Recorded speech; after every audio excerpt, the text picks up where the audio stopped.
ये फरमाइएगा कि क्योंकि पार्लियामेंट में पाकिस्तान तहरीक इंसाफ की एक बड़ा नंबर मौजूद है अपोजिशन की सूरत में, एक मजबूत अपोजिशन आप ज़रूर हैं, लेकिन बारहा चाहे नून लीग हो, ख़ास तौर पर पीपल्स पार्टी हो, इन्होंने ये कहा है कि हमें बाहमी जो मसाइल हैं उनको एक तरफ करके मुज़ाकरात की टेबल पर आना चाहिए ताकि दीगर कुव्वतों को ये मौका ना मिले कि वो जमहूरियत के सिस्टम को डिरेल कर सकें। आपके ख्याल में ये जो ऑफ़र की जा रही है ये खुले दिल के साथ की जा रही है या फिर बज़ाहिर लफाजी है?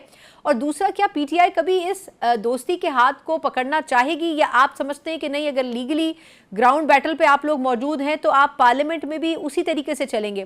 क्योंकि ये जो एहतजाज और 6 रुकनी आप लोगों ने एक बनाई है ग्रैंड अलायंस, वो तो अपोजिशन की सूरत में एहतजाज करना चाहती है, लेकिन क्या इसके ऊपर गौर नहीं हो रहा कि बातचीत भी होनी चाहिए?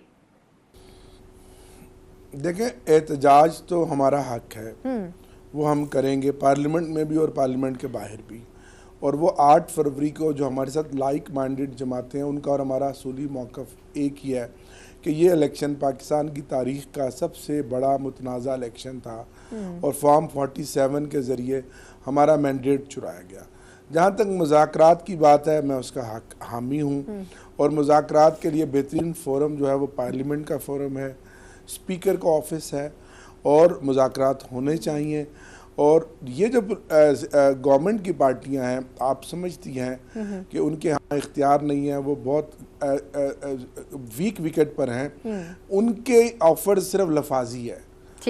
जब गवर्नमेंट नीयत के साथ बैठेगी और इनिशिएट लेगी, जो कि गवर्नमेंट ही हमेशा लेती है, पहला कदम हुकूमत ही उठाती है, तो अपोजिशन भी बैठ जाएगी। और खान साहब ने तो पहले दिन से ही ट्रुथ ऑफ रिकन्सिलेशन की बात की थी और वो इसी तनाजुर में की थी कि वो चाहते हैं कि ये मुल्क हमारा है, 24 करोड़ अवाम के मुस्तकबिल का जो मदावा है, उनके जो मसाइल हैं उनका भी हल होना चाहिए।